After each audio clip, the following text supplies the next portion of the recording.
Way back in 2017, my two best friends, Ryan and Josh, and I decided to take on a real winter hiking challenge.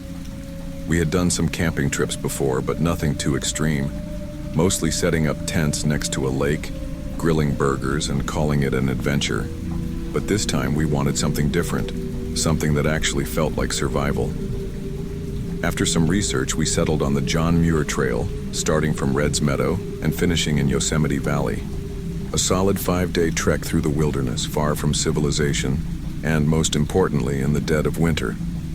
Most people thought we were nuts for planning this, but that only made us more excited. The logistics were straightforward. We packed everything we needed: tents, food, water filters, emergency beacons. The only debate was about weapons. Josh wanted to bring a gun, but in the end, we figured there was no real need. What's the worst that could happen? The night before we left, we stopped by a small supply store in Mammoth Lakes. That's when we noticed him. A tall, thin man, standing near the back, staring at us. He didn't look homeless or dangerous, just off. His gaze never left us, and when we paid for our supplies, he was still watching. Ryan whispered, "Dude, I think we just met our first serial killer." Josh laughed. "Relax. He probably just thinks we're dumb city boys about to freeze to death." I brushed it off. But something about that guy stuck with me. The first day on the trail was perfect. The air was crisp. The snow-covered trees stretched endlessly into the sky, and the sound of our boots crunching the frozen ground was the only thing breaking the silence. By late afternoon, we reached Thousand Island Lake, a stunning body of water surrounded by jagged peaks. As the sun dipped below the mountains, the temperature dropped fast. We set up camp, built a fire, and sat around talking about life, work, and old stories from college. At one point, Josh raised his beer and grinned. "Here's to surviving night one." Just as we clinked our cans together, we heard it, a branch snapping in the distance. Now, if you've ever camped in the woods, you know how normal that sound is. Animals move through the trees all the time. But this was different. It wasn't random rustling. It sounded like a footstep, deliberate, heavy. Ryan raised an eyebrow. "Bear?" Josh shook his head. "No way. Bears are hibernating." We shone our flashlights into the trees but saw nothing. Ryan, being the bravest or dumbest of the group, decided to check it out. He walked a few yards into the woods, scanned the area, and called back, "Nothing here." We laughed it off, convincing ourselves it was just paranoia. But later that night, as I lay in my sleeping bag, I couldn't shake the feeling that we weren't alone. The next morning, I woke up to Ryan cursing under his breath. "Dude, what the hell is this?" I unzipped my tent and crawled out into the freezing morning air. Ryan was standing near the edge of our campsite, pointing at the snow. Footprints. Not ours. They were fresh, leading from the tree line right up to our campfire, and then back into the woods. The prints weren't animal tracks either.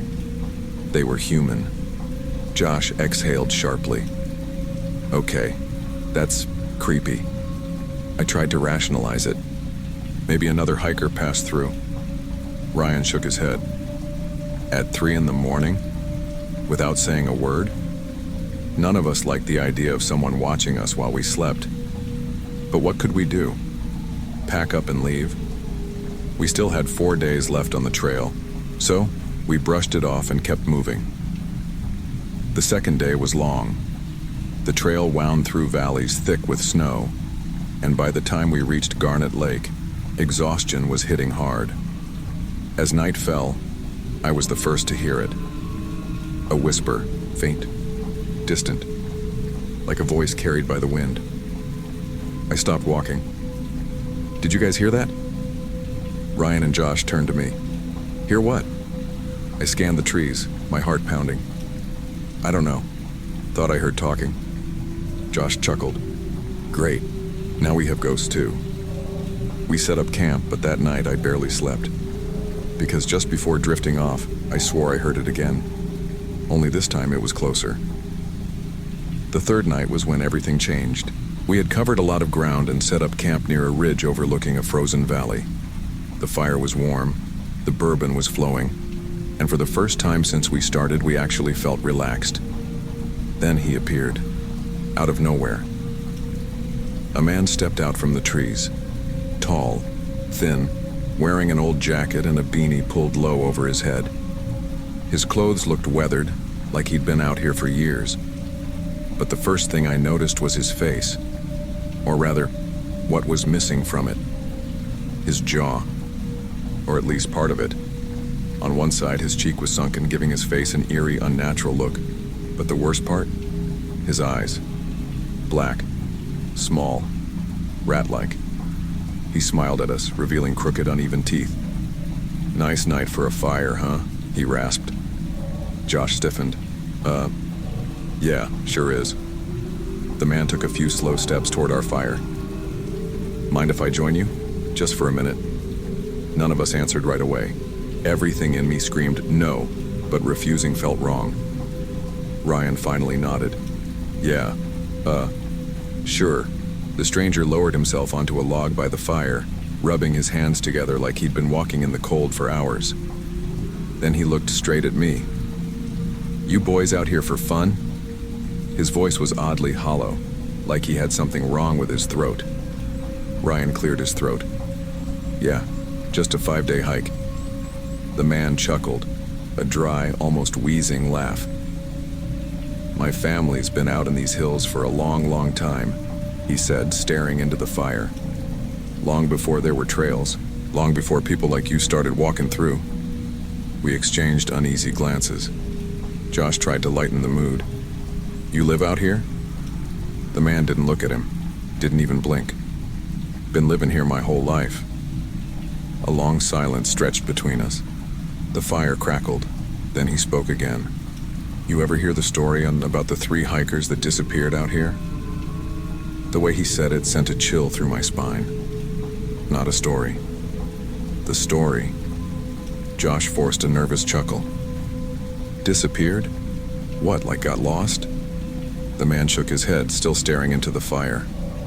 "Oh, they didn't get lost. They were taken." Ryan shifted uncomfortably. "By what?" The stranger finally looked up at us, his dark, beady eyes reflecting the firelight. "By the ones that live out here." No one spoke. The air around us felt heavier, like the fire's warmth had vanished. The man leaned forward. 3 boys, just like you, came through here around this time of year, full of themselves, thinking they could walk these hills without a care in the world. I felt a lump in my throat. The way he spoke, his tone, his pacing, it felt like he was talking about us. First night, they hear something in the woods. Footsteps, voices, thinking it's just their imagination. The second night, they find footprints around their camp. Josh's hand tightened around his canteen. The third night, the man continued, his voice barely above a whisper. They meet a man by the fire. He warns them, tells them to be careful, tells them they don't belong here. I swallowed hard. Ryan glanced at us, his face pale. "That's a little weirdly specific." The man smiled, revealing yellow, uneven teeth. "Maybe." The fire crackled between us, the only sound for what felt like forever. Then he spoke again, his voice slow, deliberate. "You boys been hearing things at night?" My stomach dropped. Josh cleared his throat. "Nah, man, just the wind, probably." The stranger nodded slowly. That's what they thought too. I couldn't take my eyes off him. His face, his missing jaw, those dark, gleaming eyes. Then, as if deciding the conversation was over, he slapped his hands against his knees and stood up. "Welp," he sighed. "I best be going. Y'all have a good night." And just like that, he turned and walked back into the trees. But here's the thing. We didn't hear his footsteps in the snow. None of us spoke for a long time. The wind whistled through the trees. The fire crackled. But we just sat there staring at the dark space where the man had disappeared. Then Ryan stood up. "We're leaving. Now." Josh frowned. "Dude, it's almost midnight. Where the hell are we gonna go?" Ryan grabbed his pack. Anywhere but here. We didn't argue. We packed up fast, tossing our gear together and stomping out the fire. Then we clicked on our flashlights and started down the trail. It wasn't easy. The snow was deep, the path barely visible. But none of us cared. And that's when we heard it. Crunch, footsteps, not ours. They came from both sides of the trail, moving fast. Josh whispered, "Tell me you guys hear that." Ryan spun around, shining his flashlight into the woods. Nothing. Then, laughter. Faint. Distant. My chest tightened. Someone was toying with us. Josh grabbed my arm. "Dude, run." And we did. We ran. Branches slapped against my face. My boots pounded against the snow. The trail twisted and turned, and I could barely breathe from the freezing air burning my lungs. Then Ryan tripped. I skidded to a stop. "Ryan!" he groaned, pushing himself up. But his face was pale. "Guys," he panted, "there's something in the snow." I turned my flashlight downward, and my stomach flipped. Half buried in the snow, a skull stared back at us. Ryan scrambled to his feet, panic shining in his eyes. I stared at the half-buried skull, my flashlight trembling in my hand. It was old, like it had been there for years, but it was still the most horrifying thing I'd ever seen. Josh stood a few steps away, breathing hard, his breath visible in the freezing air. "We have to keep going," he muttered. "We can't stay here." Ryan nodded, swallowing hard. The three of us pushed forward, no longer caring about the proper trail. At that point, we just wanted to put as much distance as possible between us and that thing in the snow. But the footsteps, those echoing, crunching footsteps, followed us. Sometimes they sounded closer, sometimes farther away, but never completely gone. Every now and then, we caught faint laughter drifting through the silent trees. Eventually, exhaustion forced us to stop. We hadn't slept in almost 24 hours, and the cold was seeping into our bones. We found a small clearing near a rocky outcropping that offered some shelter from the wind. With shaking hands, we set up our tents in half-darkness, our flashlights flickering as the batteries started to fade. No one spoke about building a fire.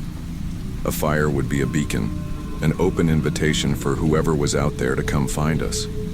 Instead, we huddled together near a large boulder, trying to preserve what little body heat we had left. At some point, Josh drifted off, his head slumping against his chest. Ryan and I stayed awake, listening. Every snap of a branch or rustle of wind sent a jolt of fear through me. But it wasn't until the moon was high overhead that we heard the voice again. "You boys prepared for the night?"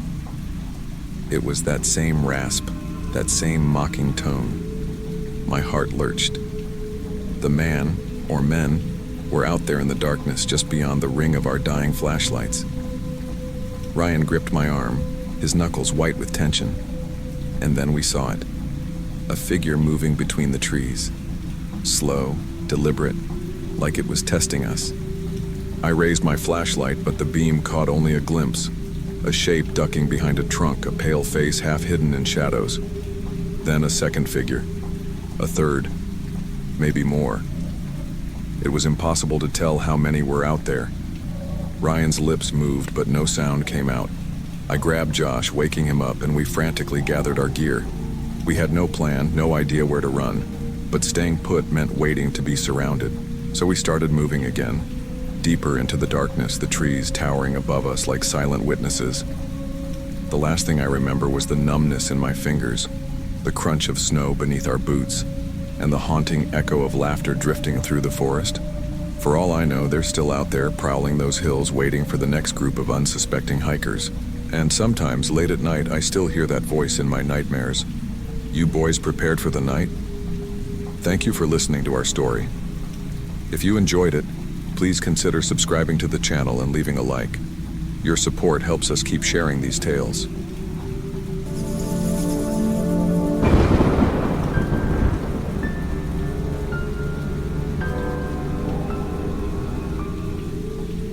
The snow was falling lightly as we parked the truck at the Bridger-Teton National Forest entrance.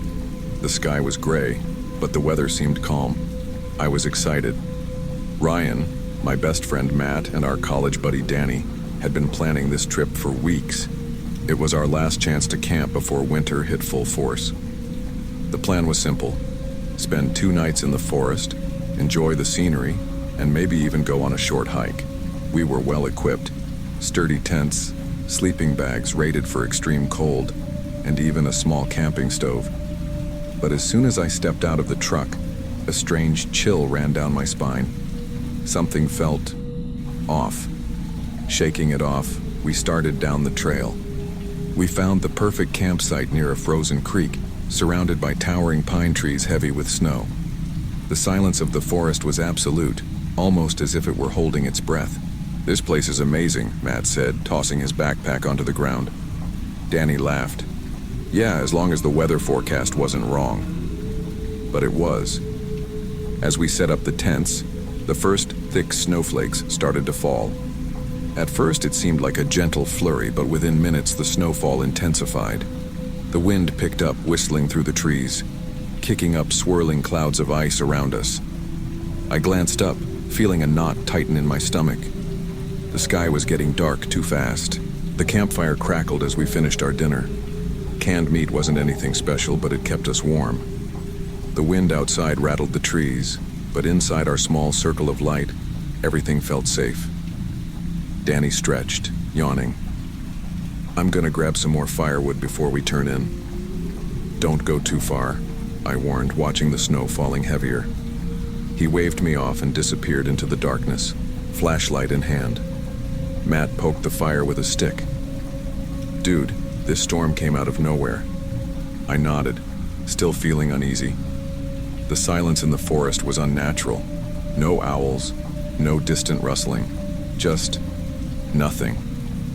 Then I saw them. Footprints.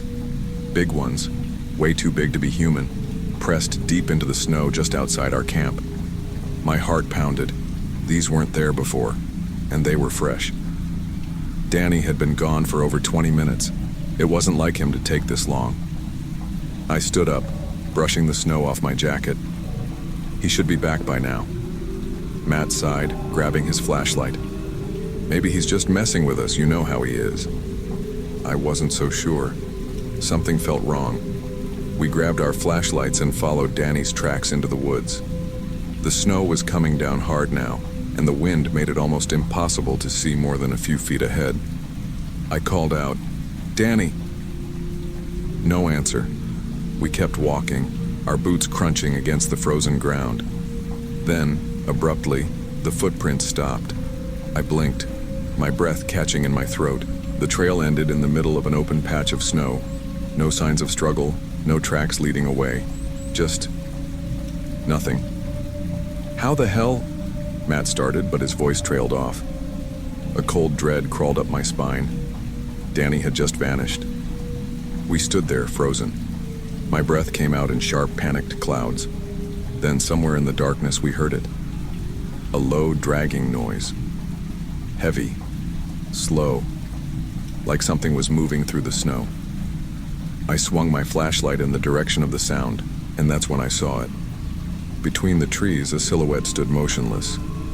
Too tall to be human. Its body was elongated, almost like it had been stretched.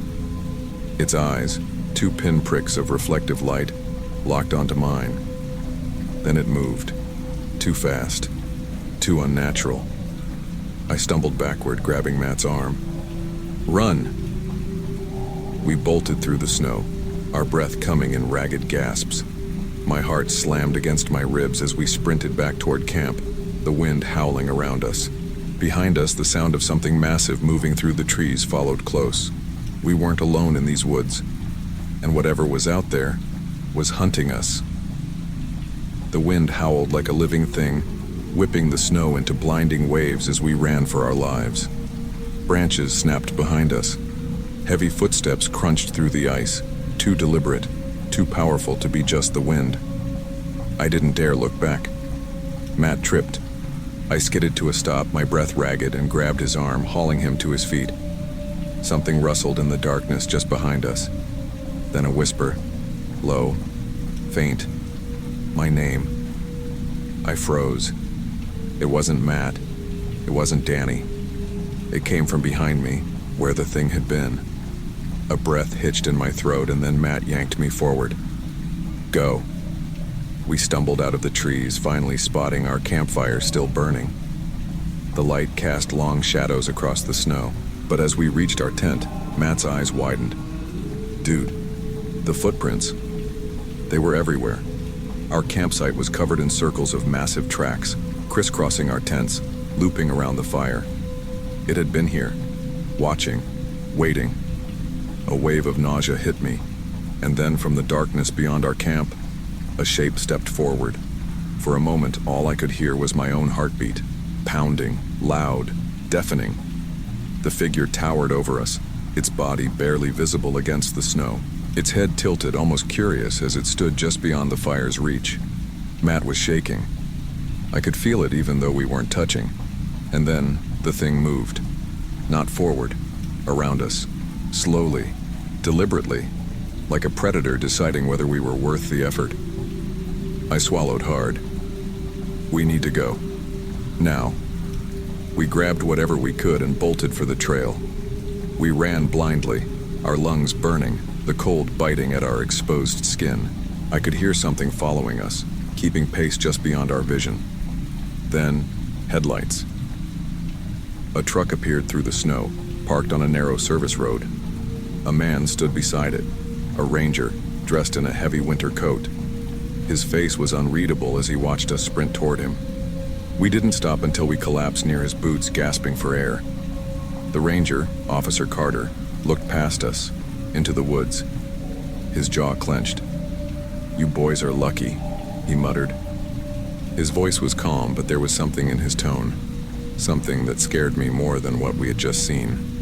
Like he knew. Like he had seen it before. "You need to leave this place," Carter said, his gaze still locked on the tree line. "And don't ever come back." I turned. The thing was gone. But the footprints, they were still there.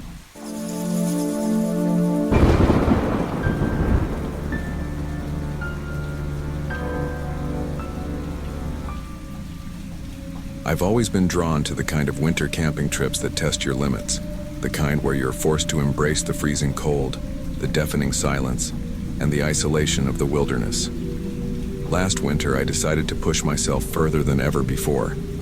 I chose Snowbank Lake Wilderness, a remote, heavily forested area in northern Minnesota, known for its brutal temperatures and complete solitude. No roads, no people, just miles of frozen trees and an unyielding, snow-covered landscape.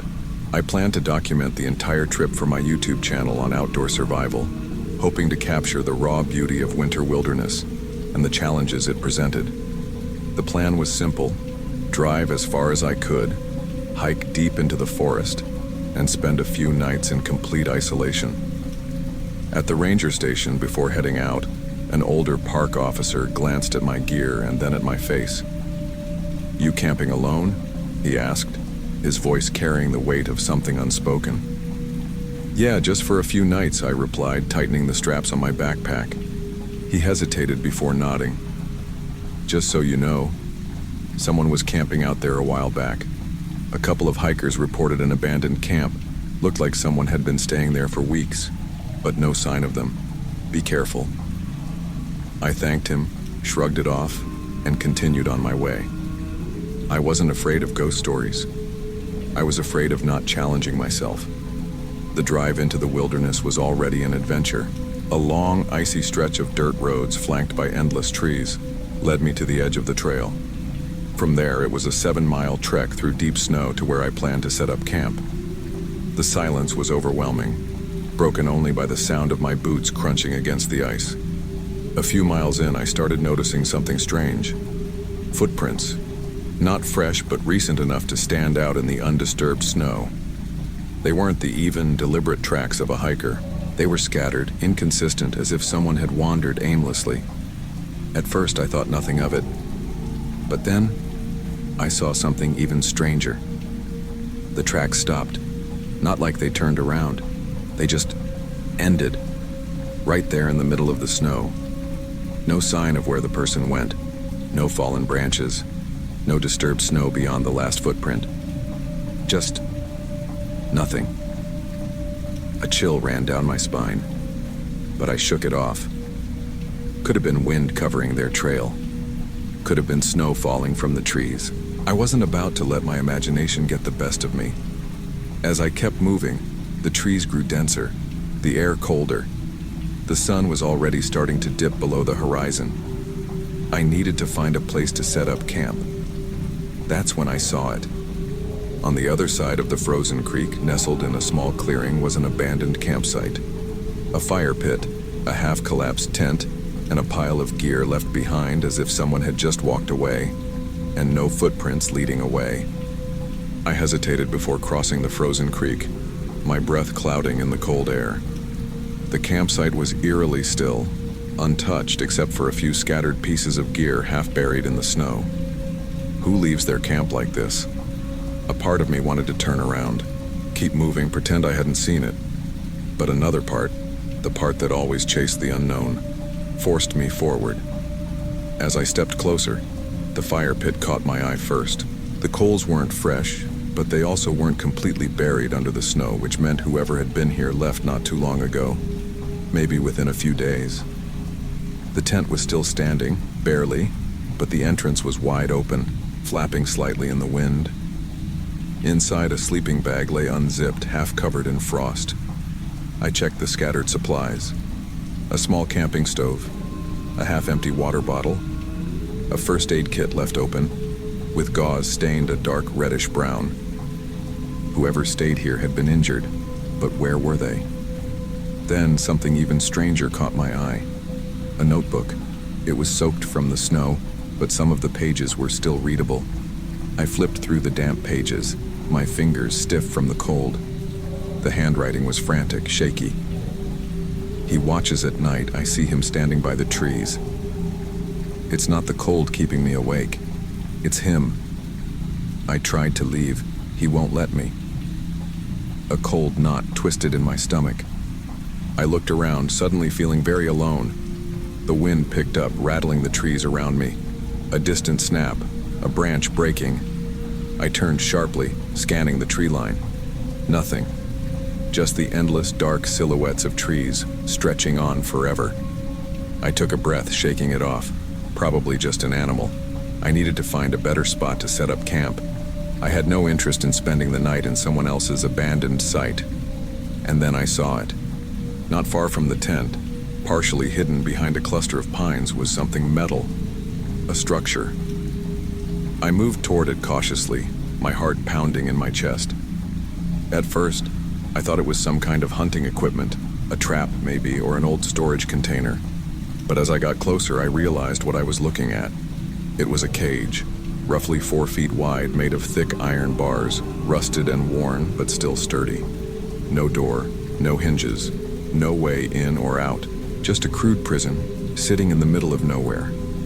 But what made my skin crawl wasn't just the existence of the cage. It was the inside of it. The metal bars were scratched.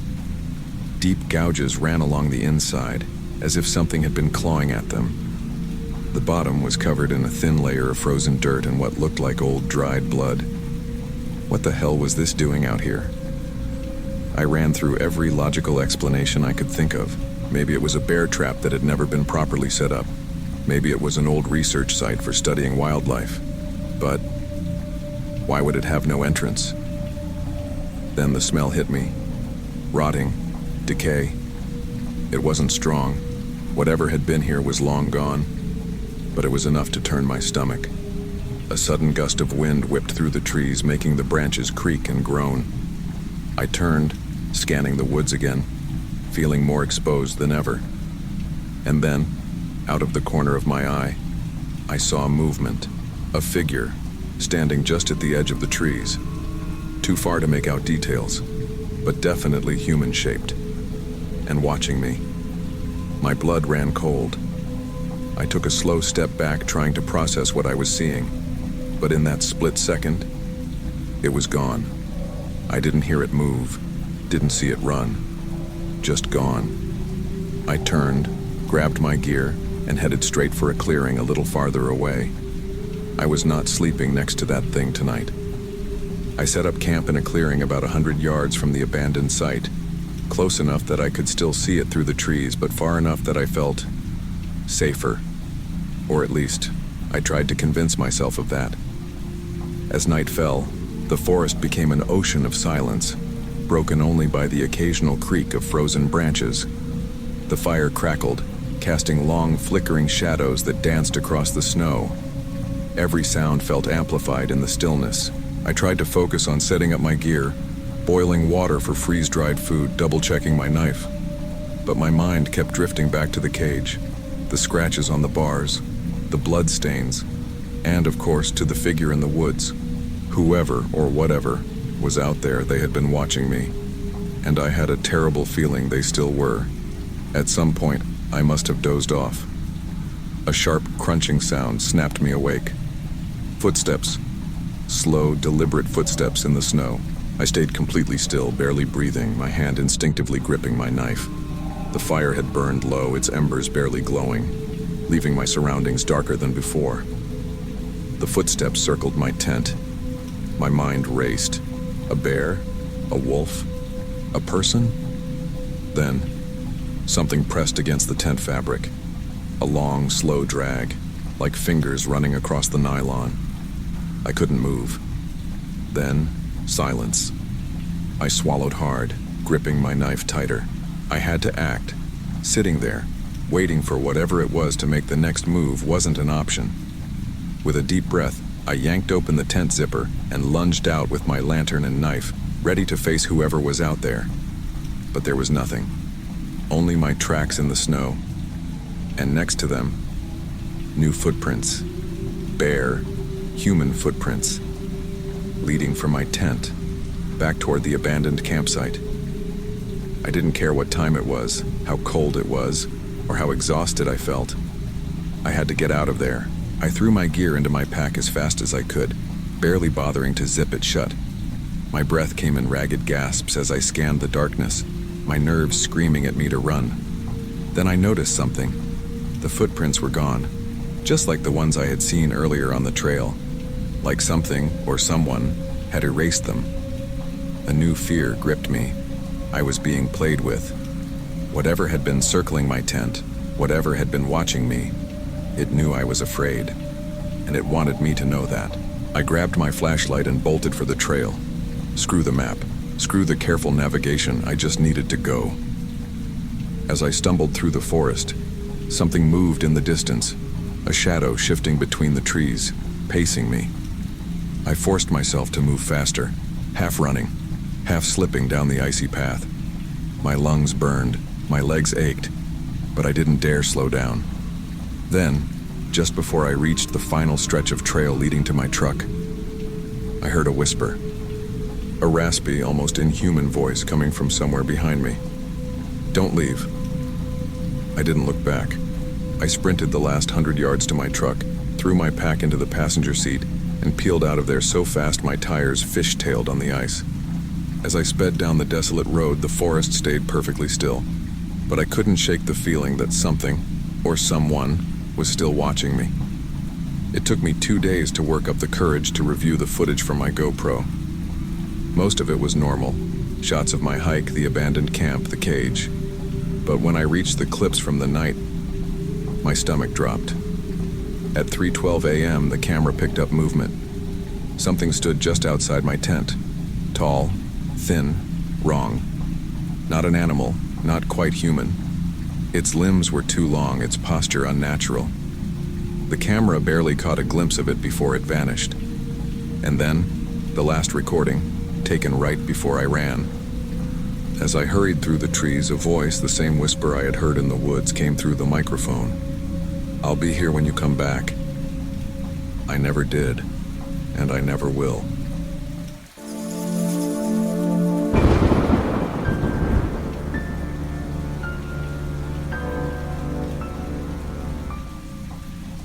I was 31 when I went on a winter camping trip with my younger brother Liam.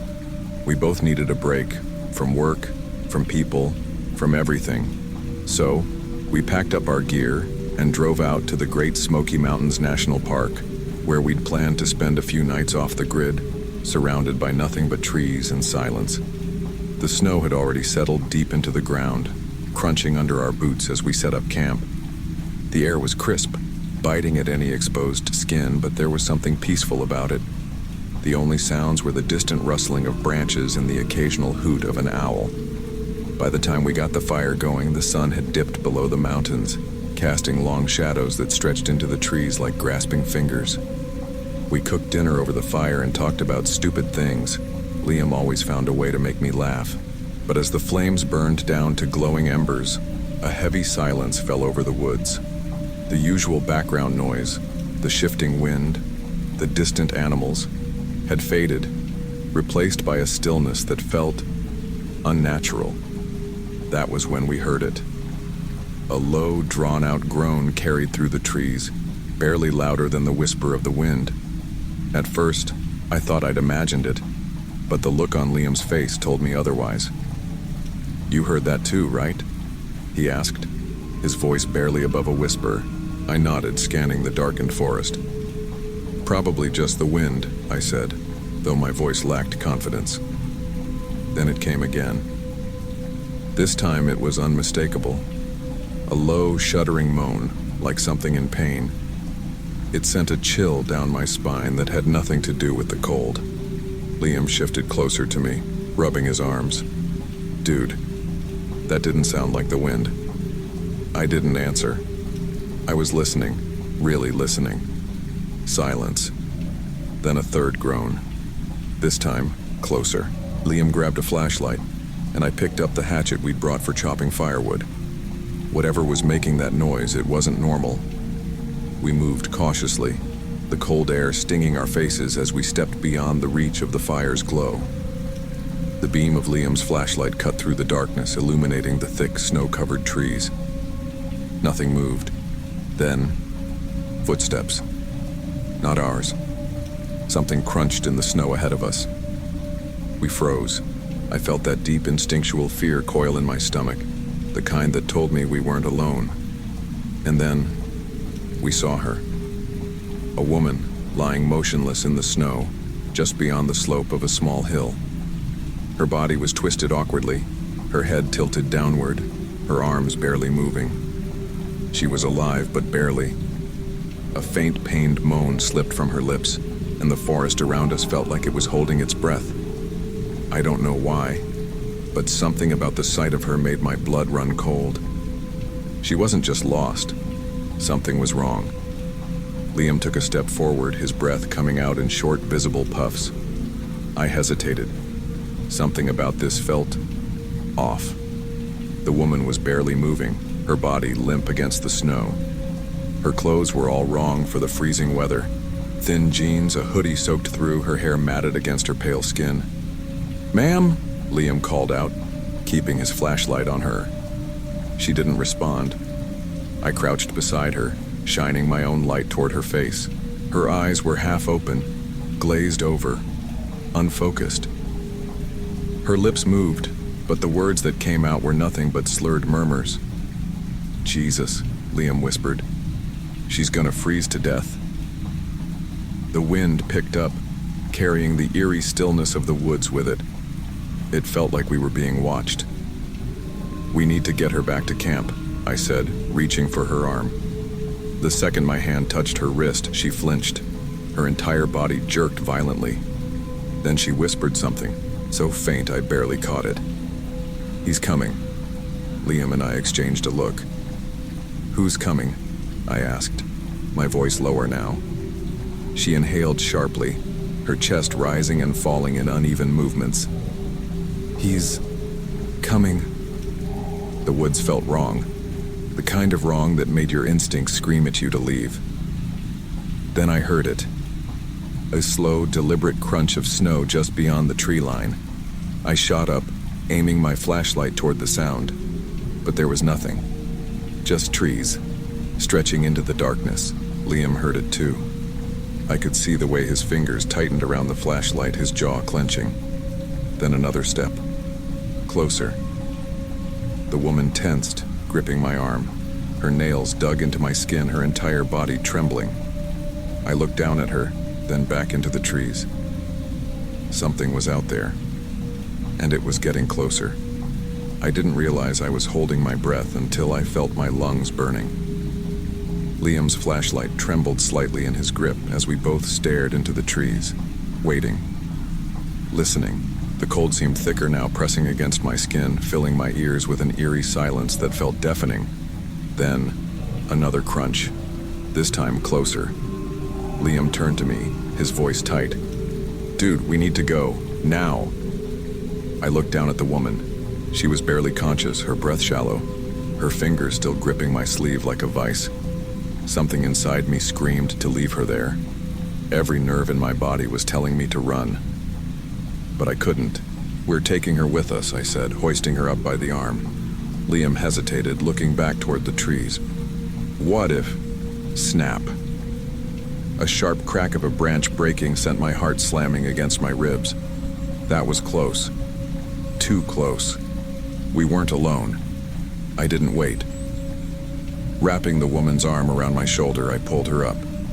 She was weak, her legs barely working, but I didn't care. We had to move. Liam grabbed his hatchet and stayed close as we started back toward our campsite.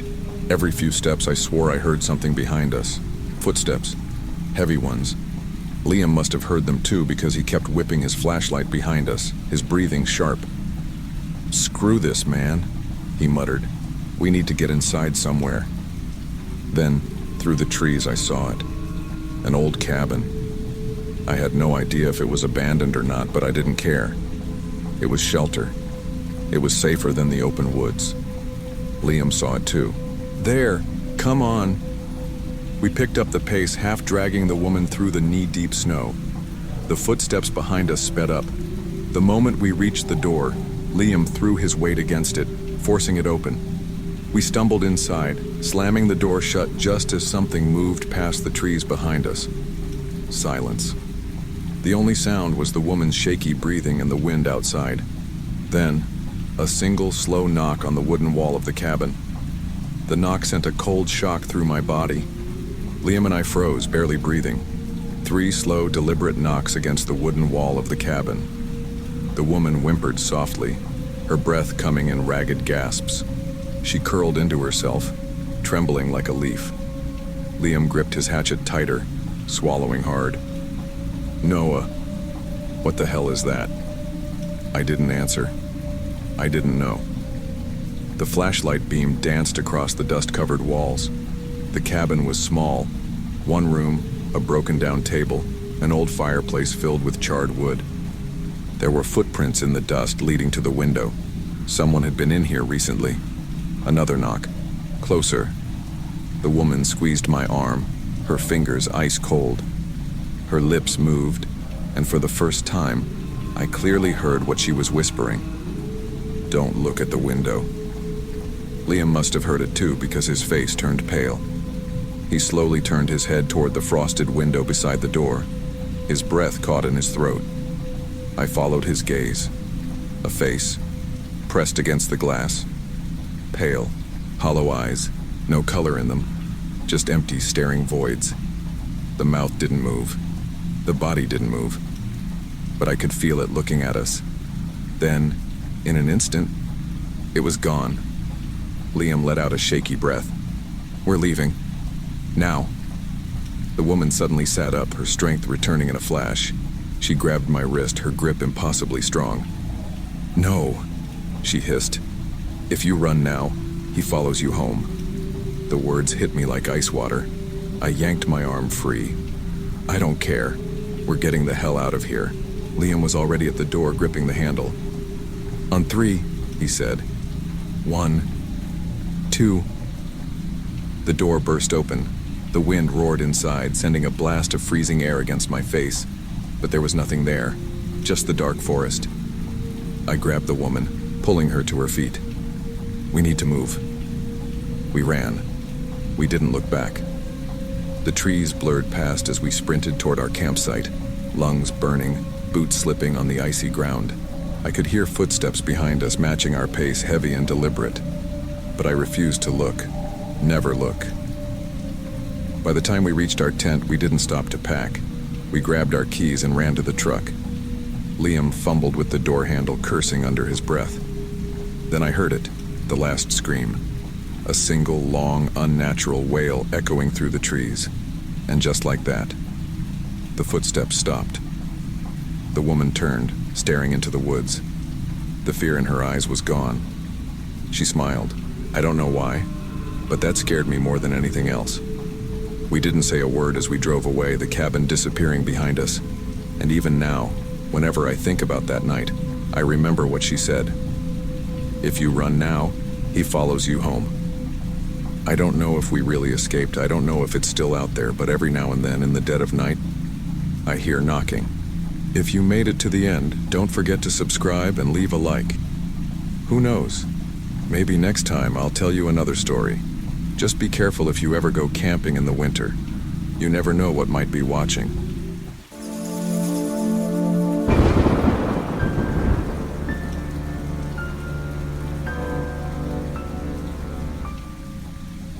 Sarah and I have always loved winter camping. Twice a year we drive our RV deep into the San Juan Mountains in Colorado, setting up camp in a remote area away from the world. She loves the snow, and I love the peace and quiet.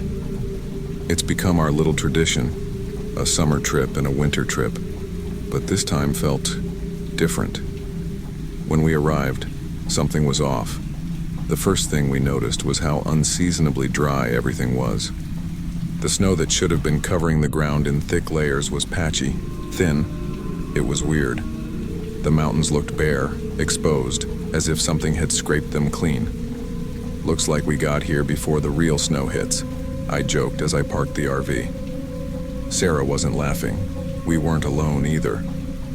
About 100 yards away, another camper had already set up. That's how we met Matt Holloway. Rugged, experienced, the kind of guy who'd been doing this for years. We got to talking and he told us something that made my stomach turn. This place doesn't feel right this year, he said, staring off into the distance. Something's changed. I wanted to chalk it up to paranoia, but something about the way he said it made my skin crawl. That night we set up a fire and enjoyed the crisp air. The sky was clear, stars bright, and for a while it felt like any other trip, until we heard the scream. It was distant, almost too far to be real, a long, drawn-out wail that echoed through the valley. My first thought was that it was an animal, maybe a mountain lion, but it didn't sound like an animal. It sounded human. And then, just like that, it stopped. Sarah and I sat frozen, staring at each other, waiting for something else to happen. But the night returned to silence. No rustling, no wind. Just an eerie, unnatural stillness. By morning, we tried to shake it off. Maybe it had been the wind playing tricks on us. Maybe it was nothing. But by noon, the weather turned violently. Dark clouds rolled in fast, swallowing the peaks above us. The temperature plummeted, and before we knew it, heavy snow started falling in thick, blinding sheets. It came out of nowhere. Matt knocked on our RV door. His face was tense. "You guys should think about leaving," he said. "I've got a radio, storm warnings all over. Avalanches could start coming down if this keeps up." That was the last thing we wanted to hear, but he was right. The roads leading in and out of this place were treacherous even in the best conditions. If an avalanche hit, we'd be trapped. "We'll pack up tomorrow morning," I told him. "If it gets worse, we'll leave sooner." That night, Sarah saw something. I was inside sorting through our gear when she came rushing in, her face pale. "There was someone out there," she whispered, standing between the trees. I grabbed my flashlight and stepped outside. The snow was thick, my boots sinking into the fresh powder. I scanned the tree line, but there was nothing. Just darkness and falling snow. "Probably just Matt," I said.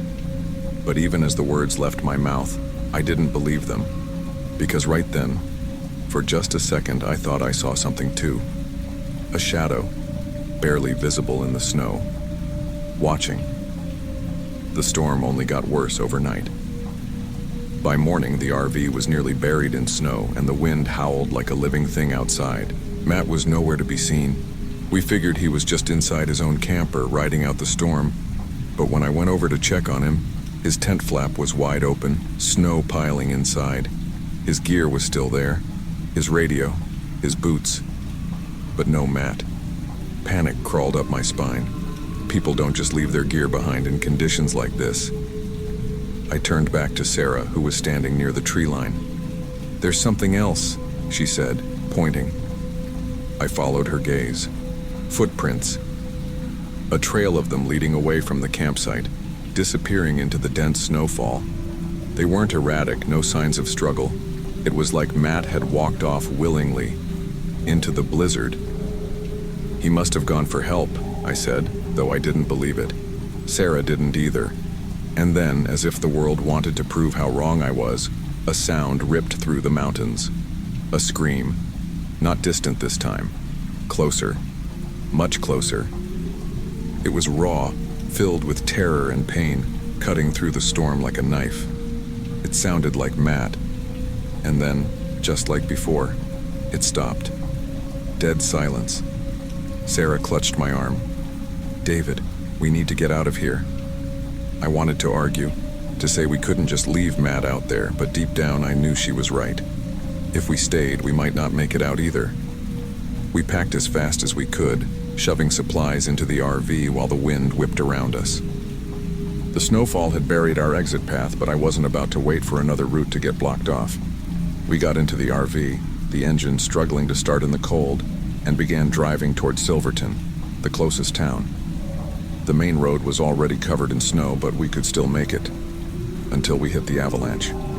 A wall of snow and ice had collapsed over the road, burying it completely. There was no getting through. "There's another route," I said. "Longer, but it'll get us out." Sarah just nodded, gripping the seat. She was scared. I was scared. As I turned the RV around, my headlights caught something.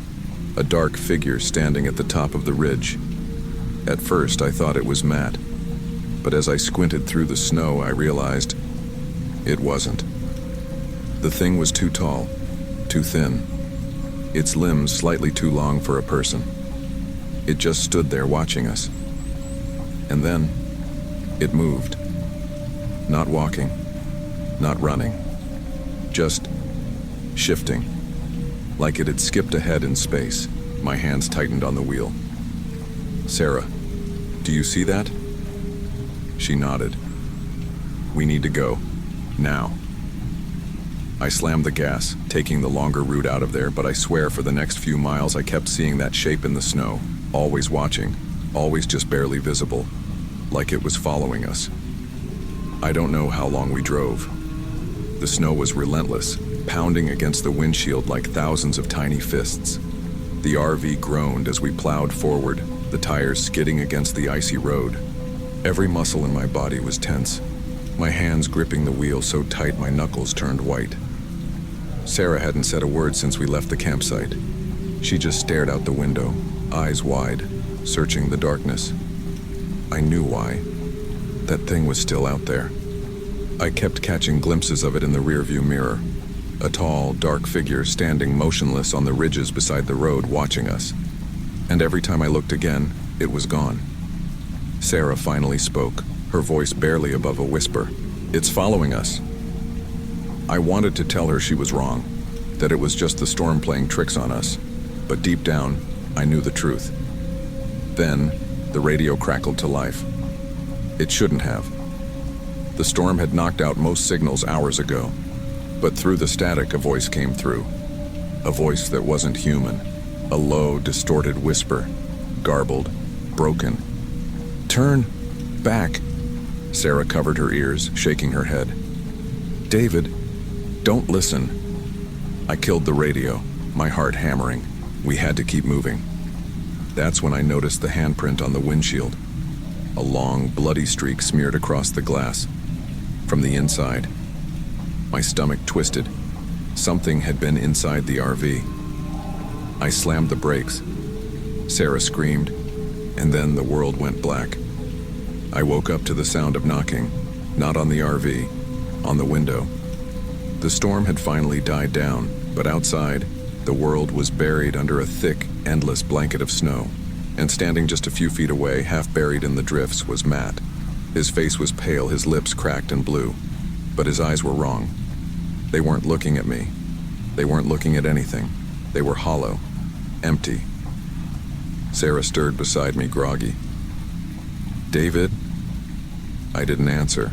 I just watched as Matt opened his mouth, but no words came out. Just that same scream we'd heard in the mountains, the one that didn't sound human.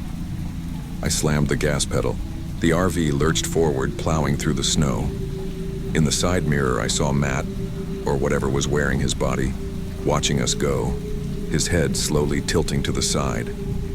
We didn't stop until we reached Eerie. The sheriff's office was warm, the walls lined with old photos of missing hikers and climbers. Too many. Sheriff Tom Riley listened as I told him everything about Matt, the storm, the thing in the snow. He didn't say a word until I finished. Then he leaned back in his chair, his face grim. "What you're describing, we've heard it before." My blood ran cold. "Few years back," he continued, "a group of campers went missing up there. One of them made it out. Said something was watching them just like you did." He paused. "Next day, he disappeared, without a trace." I swallowed hard. "And Matt?" The sheriff exhaled slowly. "Son, Matt Holloway died in an avalanche 10 years ago." Silence. Sarah took my hand, her fingers ice cold. Outside, the first snowflakes of another storm began to fall. I don't know what we saw that night. I don't know if it was ever really Matt. But I do know one thing. We were never supposed to leave. And sometimes, when I close my eyes, I still hear that scream.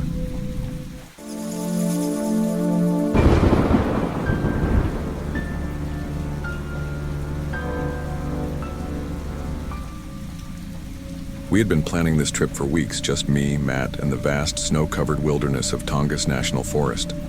It was supposed to be 3 days of camping, hiking, and just getting away from everything before the school year ended. The drive had taken longer than expected, winding through icy roads and endless stretches of trees that all looked the same. By the time we reached the spot, the sun was already starting to set, casting long shadows over the frozen landscape. We set up our tent near a slow-moving stream, the water barely audible beneath a thin layer of ice. The air was crisp, cold enough to bite at our fingers, but the fire we built crackled warmly, keeping the night at bay. Everything felt calm, peaceful, even too peaceful. As we cooked a quick dinner over the fire, I remember feeling this odd sense of stillness. No wind, no distant animal sounds, just the occasional snap of wood burning and the soft trickle of water. And then, just as we were settling in, a noise broke the silence. Footsteps. We turned. A man was walking toward us, emerging from the trees. He had a rifle slung over his shoulder, and a thick, fur-lined jacket zipped up to his neck.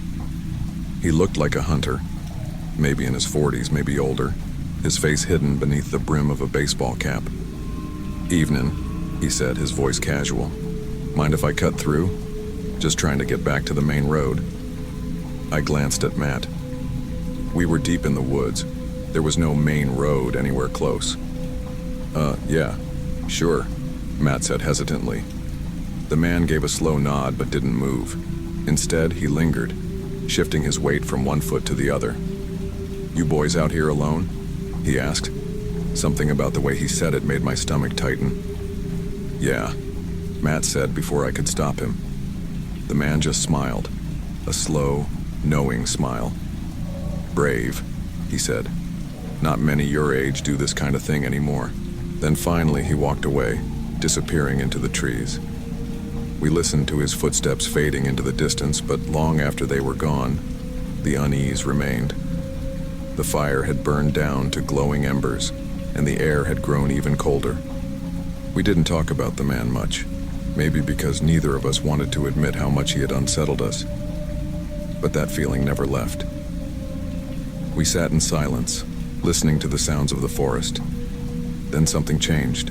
The stillness we had noticed before, it was back. The wind had stopped. The soft crack of branches shifting in the cold had vanished. It was just us and the sound of the stream. That's when we heard it.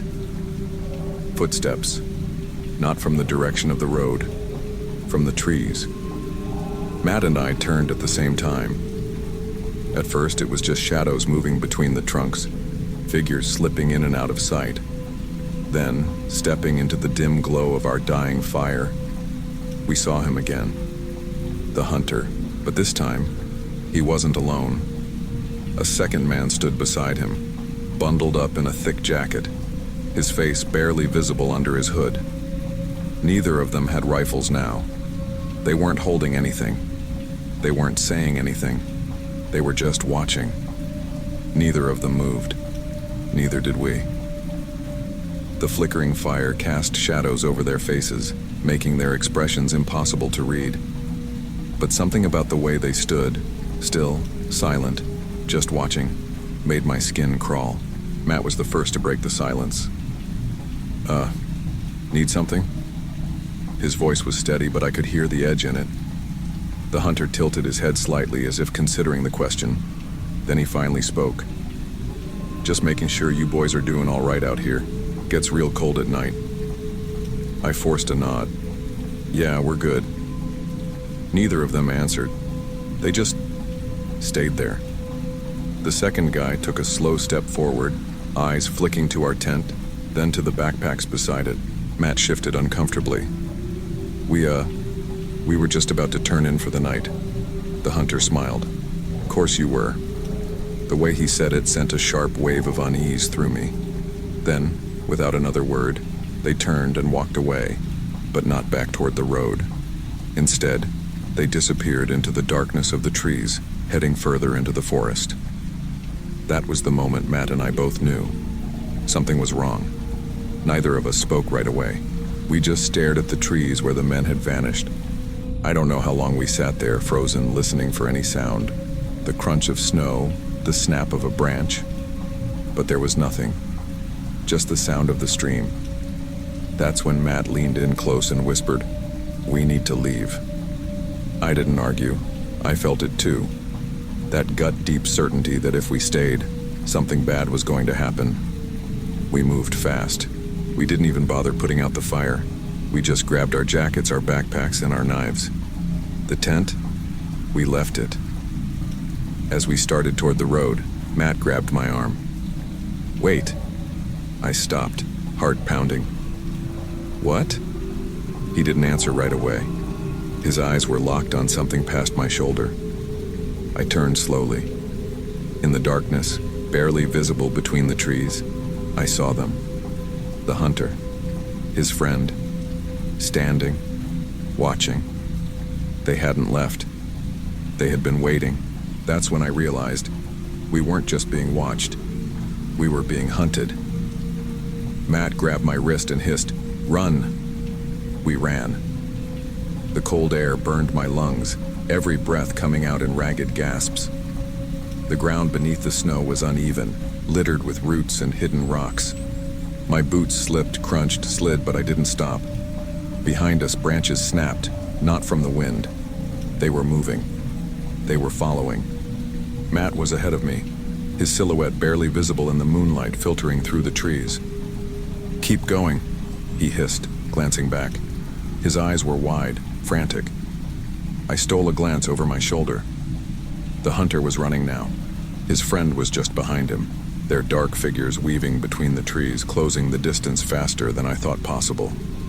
Panic shot through me like electricity.